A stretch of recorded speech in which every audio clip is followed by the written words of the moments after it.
Hello दोस्तों, तो कैसे हो यार आप सभी लोग। आई होप आप सभी जो वो बिल्कुल ठीक होंगे। तो एक बार फिर से स्वागत है आप सभी लोगों का आपके अपने छोटे से यूट्यूब चैनल आरके में। तो आज हम जिस टॉपिक के ऊपर बात करने वाले हैं उस टॉपिक का नाम है हेटेरोसाइक्लिक कंपाउंड। यानी कि आज हम जो स्टडी करने वाले हैं वो हेटेरोसाइक्लिक कंपाउंड के बारे में जो वो स्टडी करने वाले हैं। तो मैं आपको बता दूं कि इस लेक्चर में हम उनके कौन कौन से टॉपिक को कवर करने वाले हैं। सबसे पहले हम देखेंगे कि हेटेरोसाइक्लिक कंपाउंड आखिरकार होते क्या है। उसके बाद हम जानेंगे उनके एरोमेटिक कैरेक्टर के बारे में और उसके बाद हम देखेंगे कि इलेक्ट्रोफिलिक सब्स्टिट्यूशन अटैक जो कि बहुत ही ज्यादा इंपॉर्टेंट है, वो उनकी कौन सी पोजीशन पर जो है वो होता है। अगर जिस पोजीशन पर वो होता है अगर वो ऑक्यूपाई है तो उसके बाद वो कौन सी पोजीशन पर जो है वो वहां पर अटैक होगा, उसके बारे में पढ़ने वाले हैं। और उनकी जो मॉलिक्यूलर ऑर्बिटल अप्रोच है उनके बारे में भी मैं आपको बताऊंगा। तो आज हम डिस्कस करेंगे 5 मेंबर हेटेरोसाइक्लिक कंपाउंड के बारे में। तो चलिए ज्यादा बातें ना करते हुए शुरू करते हैं हेटेरोसाइक्लिक कंपाउंड के बारे में। तो ये वर्ड जो है हेटेरोसाइक्लिक कंपाउंड, ये वर्ड जो है ध्यान से इसको सुनिए। हेटेरोसाइक्लिक कंपाउंड, हेटेरोसाइक्लिक कंपाउंड तो हम जो वो जनरली पढ़ते रहते हैं, लेकिन हेटेरोसाइक्लिक, अब ये जो हमारे पास दो वर्ड है, सबसे पहले है हेटेरो फिर उसके बाद है साइक्लिक। ठीक है, सबसे पहले है हेटेरो उसके बाद है हमारे पास साइक्लिक। अब आपको पता है कि जो भी हाइड्रोकार्बन होते हैं, जैसे कि मैं यहां पर जो है आपको ड्रॉ करके दिखा देता हूं, ये हमारे पास आ गया बेंजीन रिंग। ठीक है, ये हमारे पास आ गया बेंजीन रिंग। तो इसमें जनरली हमारे पास क्या होता है, कार्बन भी प्रेजेंट होता है और यहाँ पर जो है वो क्या होता है, एक हाइड्रोजन। यानी कि जो भी हाइड्रोकार्बन होते हैं उनमें हमारे पास कार्बन और हाइड्रोजन जो है वो क्या होते हैं, प्रेजेंट होते ही है। तो ये हेटेरो एटम से हमारे पास क्या मीनिंग निकल कर आता है कि कार्बन और हाइड्रोजन को छोड़कर, कार्बन और हाइड्रोजन को छोड़कर हमारे पास अदर एटम जो भी होंगे वो किस कैटेगरी में आएंगे, हेटेरो एटम की कैटेगरी में आएंगे। तो हमारे पास जो हेटेरोसाइक्लिक कंपाउंड होते हैं उनमें जनरली कौन कौन से एटम प्रेजेंट होते हैं। तो सबसे पहले होता है हमारे पास नाइट्रोजन, उसके बाद होता है हमारे पास सल्फर, उसके बाद होता है ऑक्सीजन। तो इन कंपाउंड या एटसेट्रा जो भी है, इन कंपाउंड के हमारे पास जो वो हेटेरोसाइक्लिक कंपाउंड जो है वो क्या होते हैं, प्रेजेंट होते हैं। तो जनरल इंट्रोडक्शन आपको मिल चुका है, इस वर्ड से जो आपको पता लग चुका है कि आखिरकार ये हेटेरोसाइक्लिक कंपाउंड जो है वो क्या होते हैं। अब हम इसके बाद बात करने वाले हैं कि हेटेरोसाइक्लिक 5 मेंबर रिंग कंपाउंड कौन कौन से हैं। तो चलिए सबसे पहले हम देखते हैं पायरोल के बारे में, उनके नाम के बारे में भी जानेंगे और उनके एरोमेटिक कैरेक्टर को इसके बाद हम जो वो डिस्कस करने वाले हैं। तो सबसे पहले हमारे पास हेटेरोसाइक्लिक कंपाउंड आता है, वो है हमारे पास पायरोल। ठीक है, इसको बोलते हैं हम पायरोल। तो जिस भी 5 मेंबर रिंग की जो हमारे पास प्रेजेंट है उसमें अगर नाइट्रोजन एटम जो है उसके अंदर क्या है, अटैच है, तो उसको हम क्या बोलेंगे, हमारे पास ये रिंग के अंदर जो हमारे पास नाइट्रोजन एटम प्रेजेंट है तो इसको हम बोलेंगे पायरोल। ठीक है, याद रखना ये बहुत ही ज्यादा जरूरी है। ठीक है, पायरोल, ये आ गया हमारे पास पायरोल 5 मेंबर रिंग। सबसे पहला हमारे पास हेटेरो कंपाउंड ये 5 मेंबर रिंग। उसके बाद सेकंड पर आता है हमारे पास जिसमें जो है ऑक्सीजन क्या होता है, प्रेजेंट होता है। ये आ गया ऑक्सीजन वाला, इसे हम बोलते हैं फ्यूरन। क्या बोलते हैं, फ्यूरन। ठीक है, ये आ गया हमारे पास फ्यूरन। अब थर्ड जो हमारे पास हेटेरोसाइक्लिक कंपाउंड है 5 मेंबर रिंग, वो है हमारे पास ये, जिसके अंदर हमारे पास क्या होता है, सल्फर जो है वो क्या होता है, प्रेजेंट होता है। तो ये देखिए हमारे पास रिंग में यहाँ पर सल्फर प्रेजेंट है, यहाँ पर ऑक्सीजन और यहाँ पर नाइट्रोजन।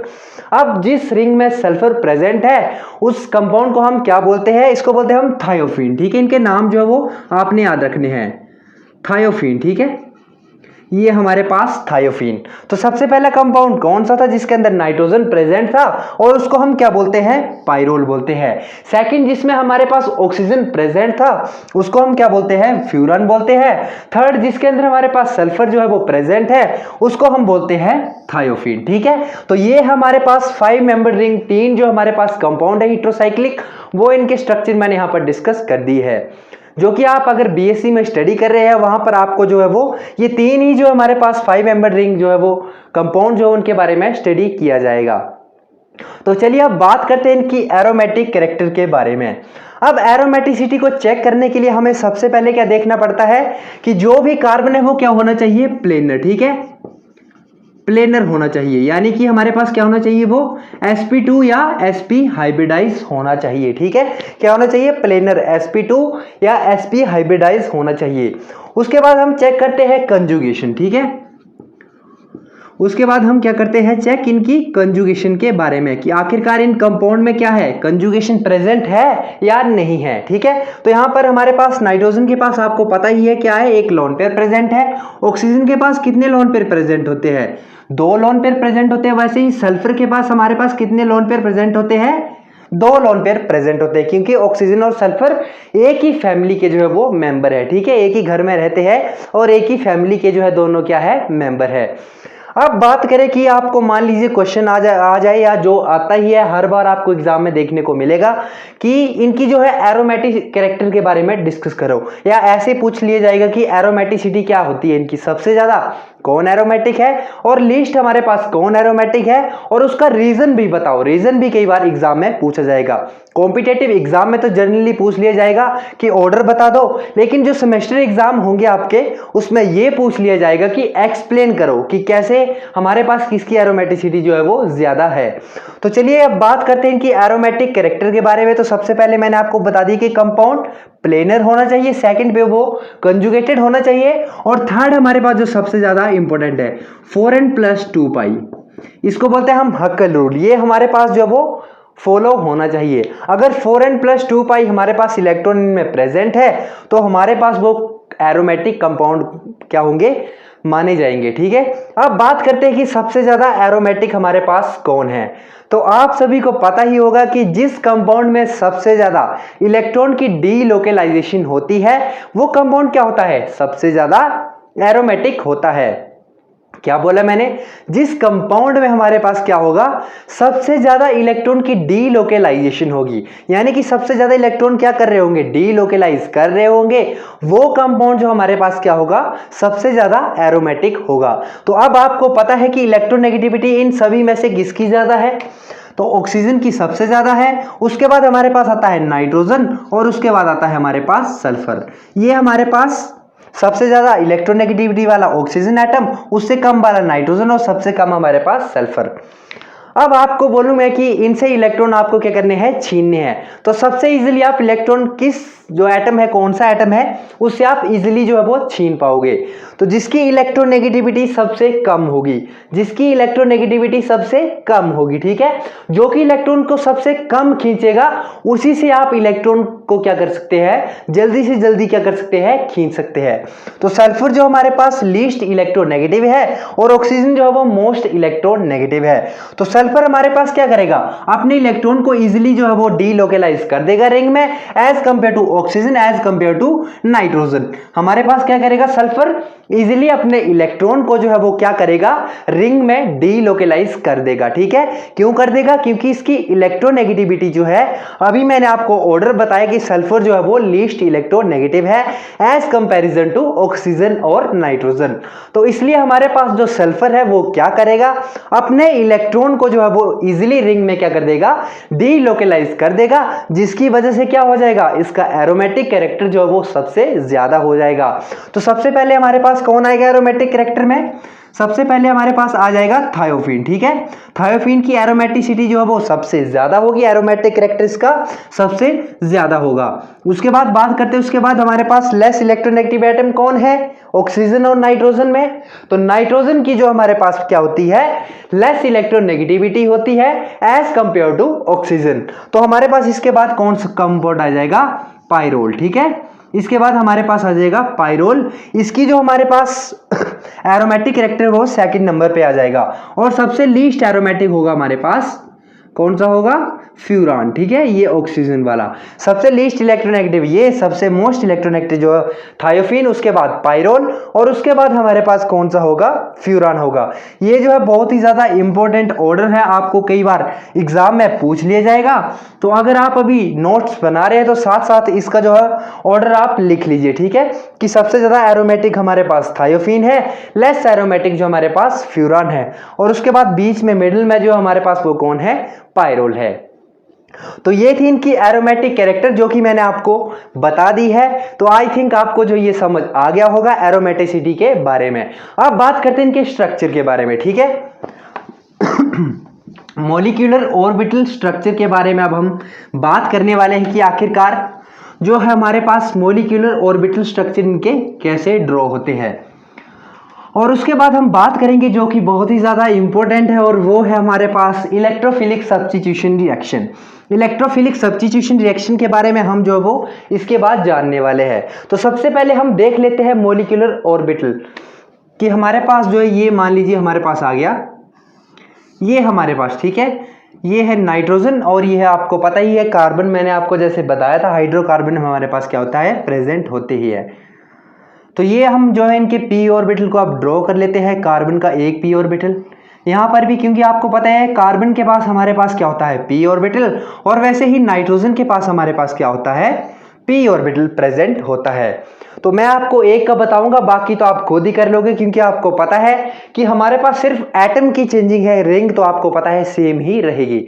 अब क्या होता है हमारे पास, ये जो हमारे पास क्या करते हैं आपको पता ही है, पार्शियली ओवरलैप करते हैं, ठीक है, जिसकी वजह से हमारे पास क्या होता है, एक इलेक्ट्रॉन क्लाउड जो है ऊपर की तरफ बन जाता है और एक इलेक्ट्रॉन क्लाउड जो है वो नीचे की तरफ जो हमारे पास बन जाता है। ये आपको दिख रहा होगा, ये हमारे पास ऊपर वाला इलेक्ट्रॉन क्लाउड ऐसे गोला बना के, ठीक है। मेरे पास डिफरेंट पेन नहीं है कलर वाले, तो इसी से आप समझ लीजिए आपको नीचे वाला, ठीक है। यहाँ पर मैं आपको बता देता हूँ, ये हमारे पास रिंग, पायरोल रिंग यहाँ पर प्रेजेंट है, और ये हमारे पास ऊपर वाला इलेक्ट्रॉन क्लाउड और ये हमारे पास नीचे वाला इलेक्ट्रॉन क्लाउड, ठीक है। ऊपर भी इसके इलेक्ट्रॉन क्लाउड है और नीचे भी इसके क्या है, इलेक्ट्रॉन क्लाउड है।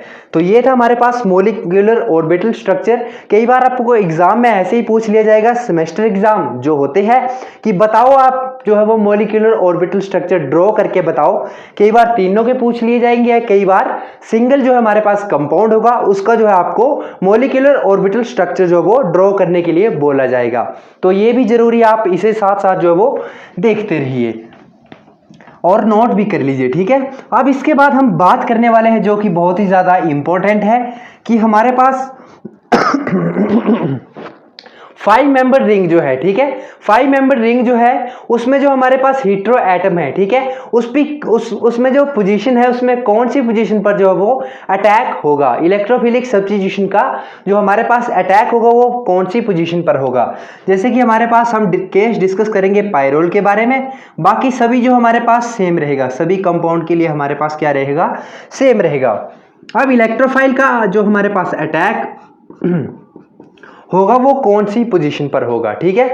अब आप जो सोच रहे होंगे वो ये सोच रहे होंगे कि हमारे पास जो है वो अटैक सबसे पहले, क्योंकि ये इलेक्ट्रॉन लवर है, ठीक है, इलेक्ट्रोफाइल मतलब इलेक्ट्रॉन का लवर, और इसके पास आप सोच रहे होंगे कि लोन पेयर ऑफ इलेक्ट्रॉन है, तो यहाँ पर पॉजिटिव चार्ज है, यहाँ पर इलेक्ट्रॉन है, तो ये क्या करेगा, अपने इलेक्ट्रॉन जो है इसको क्या कर देगा, दे देगा, ठीक है। लेकिन ऐसा जो है वो बिल्कुल क्या होता है, इम्पॉसिबल होता है। अब ऐसा क्यों, कि आखिरकार ये जो हमारे पास इम्पॉसिबल क्यों है, क्योंकि आपको मैंने अभी बताया था कि ये जो लोन पेयर ऑफ इलेक्ट्रॉन है ये एक जो हमारे एक जगह जो है हमारे पास फिक्स्ड नहीं है, ये रिंग में क्या कर रहे हैं, डीलोकलाइज कर रहे हैं, रिंग में क्या कर रहे हैं, डीलोकलाइज कर रहे हैं, जिसकी वजह से हमारे पास क्या होगा, इस जगह जो हमारे पास ये लोन पेयर जो वो इसको इलेक्ट्रॉन नहीं दे पाएंगे, ठीक है, ये वाले लोन पेयर इसको इलेक्ट्रॉन नहीं दे पाएंगे, क्योंकि हमारे पास ये वाले जो लोन पेयर ऑफ इलेक्ट्रॉन है ये रिंग के अंदर क्या कर रहे हैं, डीलोकलाइज कर रहे हैं, जिसकी वजह से हमारे पास इसको जो है ये नाइट्रोजन से इलेक्ट्रॉन नहीं मिलेंगे। तो आखिरकार अब इलेक्ट्रॉन कहां से मिलेंगे, ये आपके मन में सवाल होगा। तो चलिए वो भी डिस्कस कर लेते हैं कि हमारे पास इलेक्ट्रोफाइल है, उसको अगर नाइट्रोजन इलेक्ट्रॉन नहीं दे रहा है तो कौन जो है उसको इलेक्ट्रॉन देगा, ठीक है। तो इसको हम पोजीशन नंबर 1 2 3 4 5। अब यहां पर आपको पता है POS यानी कि प्लेन ऑफ सिमेट्री जो है प्रेजेंट है। अगर आप यहां से बीच में प्लेन डालते हो तो थर्ड और फोर्थ हमारे पास ये जो पोजीशन है, ठीक है, थर्ड और फोर्थ हमारे पास ये पोजीशन आपस में इक्विवेलेंट हो जाएगी, ठीक है, थर्ड और फोर्थ एंड सेकंड और फिफ्थ, सेकंड और फिफ्थ हमारे पास क्या हो जाएगी, इक्विवेलेंट पोजीशनें हो जाएगी। ठीक है, आप इसे जो वो नोटबुक पर नोट कर लीजिए कि हमारे पास इस कंपाउंड में जो भी 5 मेंबर रिंग कंपाउंड होंगे उसमें POS क्या होता है, प्रेजेंट होता है, यानी कि प्लेन ऑफ सिमेट्री। अगर यहाँ पर बीच में से हम प्लेन पास करते हैं तो इसको आप ऐसे काट दीजिए। ठीक है, तो ये हमारे पास इक्विवेलेंट पोजीशन दिखाई देगी, ये और ये हमारे पास क्या होगी, इक्विवेलेंट पोजीशन। बाकी बीच वाला तो हमारे पास क्या होगा, प्लेन डाल के वो कट गया होगा। तो थर्ड और फोर्थ हमारे पास इक्विवेलेंट पोजीशन है, सेकंड और फिफ्थ हमारे पास क्या है, इक्विवेलेंट पोजीशन है। अब बात करते हैं अटैक की कि आखिरकार अटैक जो है वो कौन सी पोजीशन पर होगा। तो दोबारा से अच्छे से ड्रॉ कर लेता हूं ताकि आपको अच्छे से जो है वो समझ आए। तो ये है हमारे पास पाइरोल। ठीक है, ये आ गया हमारे पास पाइरोल। अब इसमें अटैक जो हमारे पास कौन सी पोजीशन पर होगा मैं एक कब बताऊंगा आपको। बाकी सभी कंपाउंड जो 5 मेंबर रिंग होंगे उनमें सभी में सेम जगह पर क्या होगा, अटैक होगा। पीछे साइड मुझे याद आ रहा है कि मैं हाइड्रोजन लगाना भूल गया, उसके लिए सॉरी। ठीक है, माफी चाहता हूं क्योंकि मुझे याद नहीं रहा। तो यहाँ पर जो हाइड्रोजन भी इसके साथ क्या होता है, अटैच, क्योंकि आपको पता है कि नाइट्रोजन जो है वो 3 बॉन्ड बनाता है। तो यहाँ पर हाइड्रोजन आ गया। अब यहाँ पर हमने क्या किया, इलेक्ट्रोफाइल को क्या कर दिया, डाल दिया। ठीक है, इलेक्ट्रोफाइल को डाल दिया और इसके बाद हम अटैक करेंगे। ये पोजीशन 1, ये 2, ये 3, ये 4 और ये 5। मैंने जैसे आपको बताया 2 और 5 इक्विवेलेंट है, 3 और 4 इक्विवेलेंट है। तो सबसे पहले हम अटैक करके देख लेते हैं। तो सबसे पहले हम अटैक करवाते हैं पोजीशन नंबर 2 से। ठीक है, इस बॉन्ड को इधर शिफ्ट कर दिया, इसके ऊपर क्या आ जाएगा, नेगेटिव चार्ज आ जाएगा और ये नेगेटिव जो अब क्या कर लेगा, इलेक्ट्रोफाइल को अपने इलेक्ट्रॉन दे देगा। ठीक है, तो नेक्स्ट स्ट्रक्चर में अब हम देखते हैं कि क्या होगा हमारे पास। ये आ गया हमारे पास नेक्स्ट स्ट्रक्चर और इधर हमने क्या किया, इस बॉन्ड को अगर यहां पर शिफ्ट किया तो इधर इलेक्ट्रॉन की कमी हो गई, जिसकी वजह से यहां पर क्या आ जाएगा, थर्ड पोजीशन पर आ जाएगा हमारे पास पॉजिटिव चार्ज। और यहां पर क्या हो गया, इलेक्ट्रोफाइल क्या हो गया, अटैच हो गया, क्योंकि इस नेगेटिव चार्ज ने अपने इलेक्ट्रॉन किसको दे दी, इलेक्ट्रोफाइल को। पॉजिटिव नेगेटिव न्यूट्रलाइज और यहां पर क्या हो गया, इलेक्ट्रोफाइल हमारे पास अटैच हो गया। यहां पर पॉजिटिव चार्ज आ गया। अब आपको पता है कि रिंग में कंजुगेशन प्रेजेंट है, पाई सिग्मा पॉजिटिव। तो ये क्या करेगा हमारे पास, इधर हमारे पास अपने इलेक्ट्रॉन दे देगा, इधर नेगेटिव चार्ज आ जाएगा, इधर पॉजिटिव, ये आपस में बॉन्ड बना लेंगे और अब पॉजिटिव चार्ज कहां पे शिफ्ट हो जाएगा, इस पोजीशन पे। ठीक है, फिफ्थ पोजीशन पे। तो ये हमारे पास अगला स्ट्रक्चर बनेगा इसका, ये हमारे पास इसका अगला स्ट्रक्चर, नेक्स्ट स्ट्रक्चर। ठीक है, यहां पर हमारे पास डबल बॉन्ड आ गया और इधर हमारे पास क्या आ गया, पॉजिटिव चार्ज और इधर तो इलेक्ट्रोफाइल हमारे पास क्या है, अटैच ही है। ठीक है, इधर हमारे पास इलेक्ट्रोफाइल क्या है, अटैच है। यहां पर नाइट्रोजन के हमारे पास क्या है, लोन पेयर ऑफ इलेक्ट्रॉन है। अब क्या करेगा नाइट्रोजन, जो हमारे पास अपने लोन पेयर जो है वो यहां पर दे देगा। ठीक है, और नाइट्रोजन के ऊपर अब जो है वो पॉजिटिव चार्ज आ जाएगा। ऐसा क्यों, क्योंकि नाइट्रोजन आपको पता है 3 बॉन्ड बनाता है, अगर इसने 4 बॉन्ड बना ले तो इसके ऊपर क्या आ जाएगा, पॉजिटिव चार्ज आ जाएगा। तो नेक्स्ट स्ट्रक्चर में हम देखते हैं कि हमारे पास क्या होता है, नाइट्रोजन के ऊपर जो है वो क्या आता है, पॉजिटिव चार्ज आ जाता है। ठीक है, ये नाइट्रोजन अपने जो है वो इलेक्ट्रॉन दे दिया और इलेक्ट्रोफाइल यहाँ पर अटैच होता है।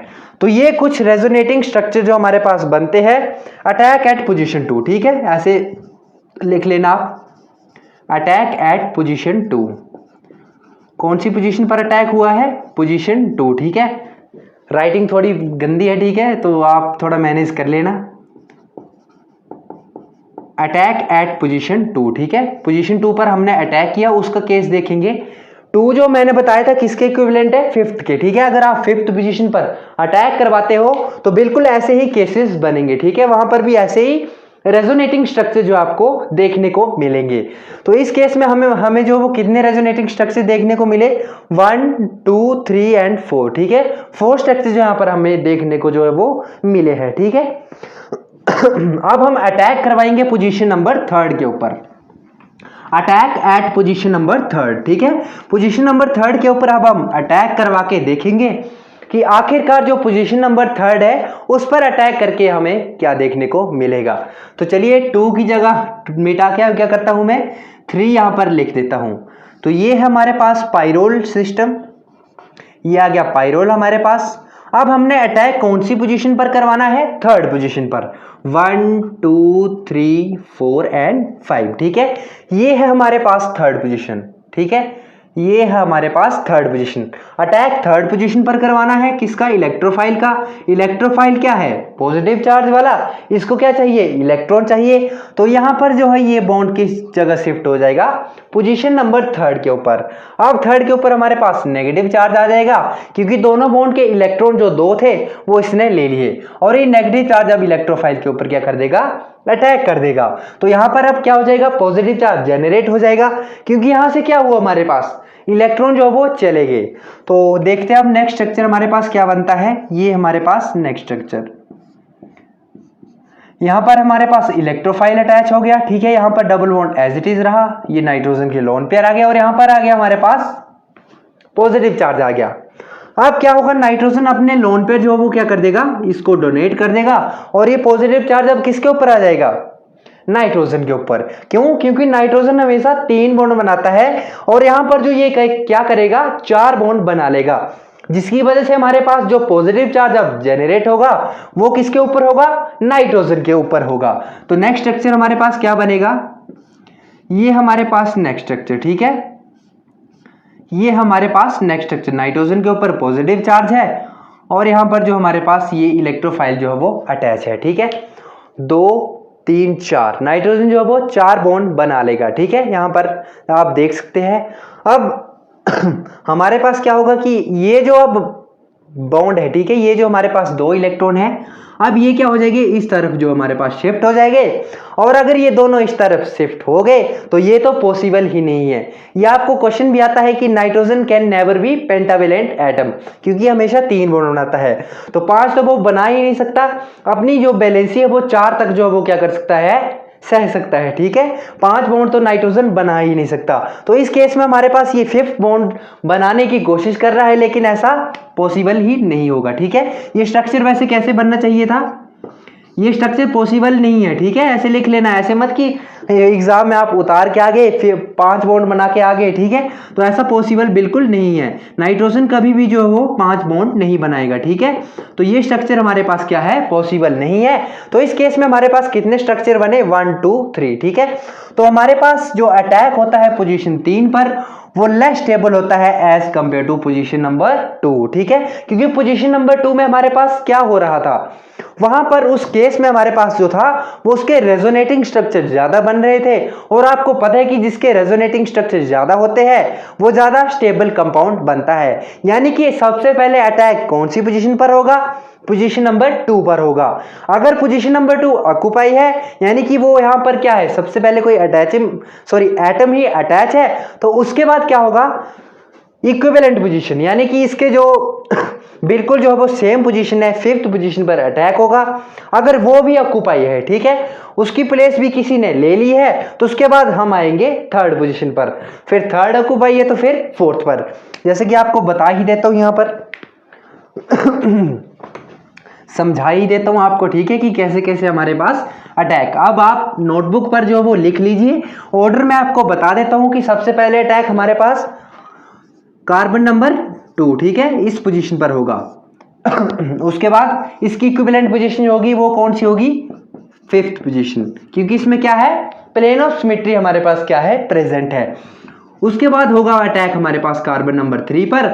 उसके बाद अटैक होगा हमारे पास कार्बन नंबर 4 पर, ठीक है।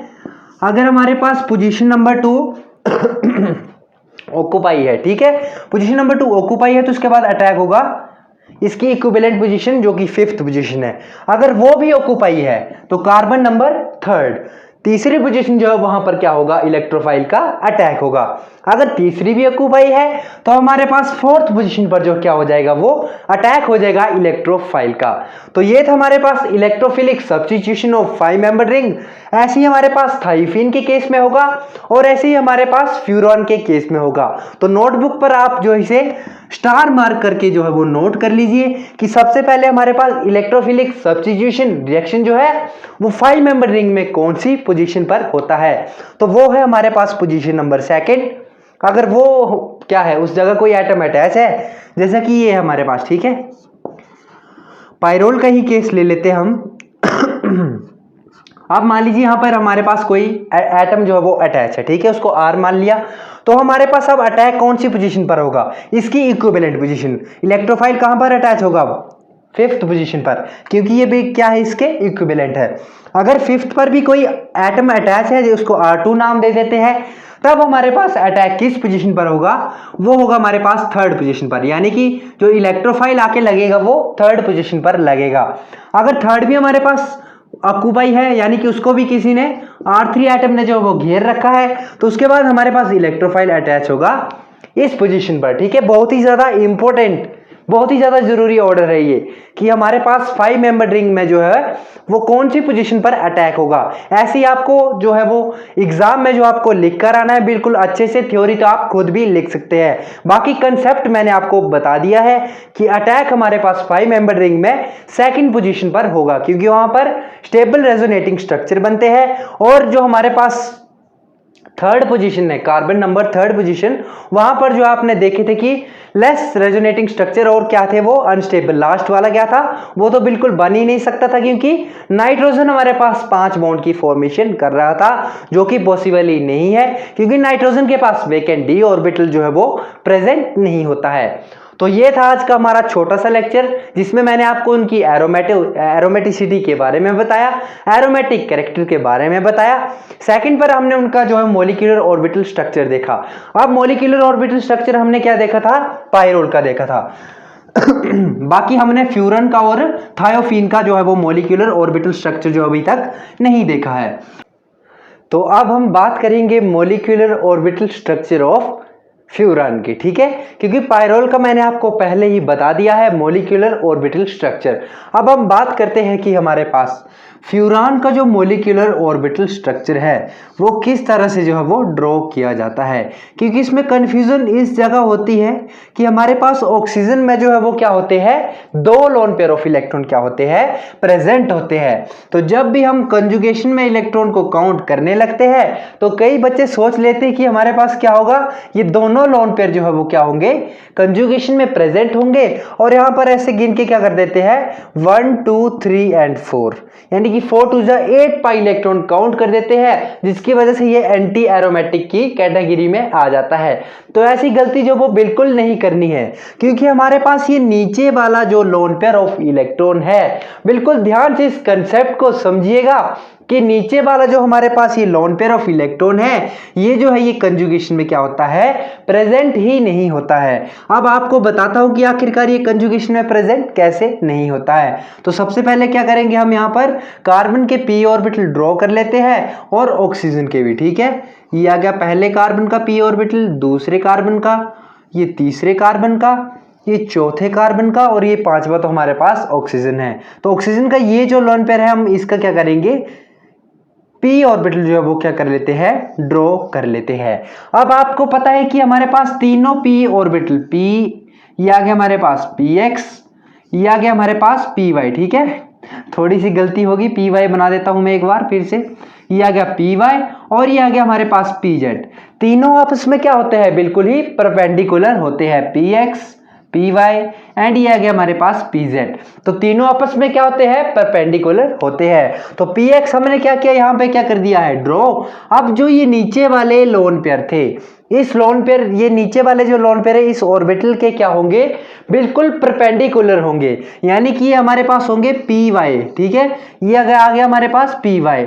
तो जब भी अब क्या होगा हमारे पास, इस केस में जो हमारे पास कंजुगेशन होने लगेगी, यानी कि जब भी ऑर्बिटल हमारे पास ओवरलैप करेंगे, तो कंडीशन क्या थी कि हमारे पास क्या होने चाहिए, सारे ऑर्बिटल प्लेनर होने चाहिए। तो आप जैसा कि देख सकते हैं, ये जो हमारे पास 1 2 या कि हमारे पास 1 2 3 4 5, ये 5 के 5 आपस में क्या है, प्लेनर है। लेकिन हमारे पास नीचे वाला जो है, इन सभी को ये क्या हमारे पास प्लेनर नहीं है, जिसकी वजह से जो बाहर वाला हमारे पास लोन पेयर ऑफ इलेक्ट्रॉन होगा वो हमारे पास कंजुगेशन में पार्टिसिपेट नहीं करेगा। ठीक है, कंजुगेशन में पार्टिसिपेट नहीं करने की वजह से हमारे पास क्या होगा, ये लोन पेयर जो वो बाहर ही रहेगा, जिसकी वजह से हमारे पास पास यही ऑर्बिटल जो है वो क्या करेंगे, पार्शियली ओवरलैप करेंगे और आपस में क्या होगी, इनके बीच में कंजुगेशन होगी। ठीक है, ये ऊपर वाला क्लाउड और ये नीचे वाला, जैसे कि मैंने आपको पहले भी वहां पर क्या किया है, बता दिया है। और ये वाला जो हमारे पास ऑर्बिट जो लोन पेयर ऑफ इलेक्ट्रॉन है बाहर वाला, वो तो बिल्कुल ही अंदर क्या करेगा, हाथ नहीं लगाएगा, वो अपना बाहर क्या रहेगा, बिल्कुल एकांत एलोन क्या रहेगा, सिंगल रहेगा। ठीक है, बिल्कुल मस्त रहेगा अपने आप में, क्योंकि बाहर वाला क्या है, इन सभी को जो हमारे पास प्लेनर नहीं है, जिसकी वजह से ये कंजुगेशन में पार्टिसिपेट नहीं करेगा। ऐसे हमारे पास क्या होगा, थायोफीन के केस में होगा, बिल्कुल एकदम बिल्कुल मतलब सेम ही केस है, बस वहां पर क्या है, एटम की चेंजिंग है, यहाँ पर ऑक्सीजन है और उस केस में हमारे पास सल्फर जो है वो वहां पर आ जाएगा। ठीक है, तो मैंने आपको ये बता दिया मोलिक्यूलर ऑर्बिटल स्ट्रक्चर। ठीक है, MOS, molecular orbital structure of furan. ठीक है, ये मैंने आपको बता दिया फ्यूरान के बारे में। अब आप ऐसे ही जो वो थायोफीन का केस देख सकते हैं और पायरोल का तो मैंने आपको सबसे पहले बता ही दिया है। तो आज हमने क्या क्या डिस्कस किया, फिर से एक बार आपको बता देता हूं कि सबसे पहले हमने देखा कि इंट्रोडक्शन, हेटेरोसाइक्लिक कंपाउंड क्या होते हैं। हेटेरो का मतलब क्या था, डिफरेंट एटम, साइकिल का मतलब क्या था, रिंग। ठीक है, तो हेटेरोसाइक्लिक कंपाउंड की इंट्रोडक्शन देख ली। उसके बाद हमने चेक किया कि सबसे ज्यादा एरोमेटिक कौन सा है। उसके बाद मॉलिक्यूलर ऑर्बिटल स्ट्रक्चर देखे और उसके बाद हमने क्या किया कि इलेक्ट्रोफिलिक सब्स्टिट्यूशन, जो हमारे पास अटैक होगा इलेक्ट्रोफाइल का, वो कौन सी पोजीशन पर होगा। अगर वो पोजीशन किसी ने घेर रखी है तो उसके बाद कौन सी पोजीशन पर होगा, वो बहुत ही ज्यादा इंपॉर्टेंट ऑर्डर मैंने आपको वहां पर लिखवाया है, तो आप जरूर उसे जो वो याद रखें। और ये तीनों जो कंपाउंड है हमारे पास, पायरोल, फ्यूरिन या थायोफीन, इन तीनों में जो वही ऑर्डर क्या होगा, फॉलो होगा। तो ये ऑर्डर आप जो बिल्कुल ध्यान रखें। तो ये था आज का हमारा छोटा सा लेक्चर, जैसे कि मैंने आपको बता दिया कि इसमें हमने क्या क्या डिस्कस किया है। तो वीडियो अच्छी लगी हो तो एक बार जरूर लाइक कर देना, शेयर कर देना और इस चैनल को जो है वो सब्सक्राइब कर देना। तो मिलते हैं इसके नेक्स्ट लेक्चर में, तब तक के लिए धन्यवाद।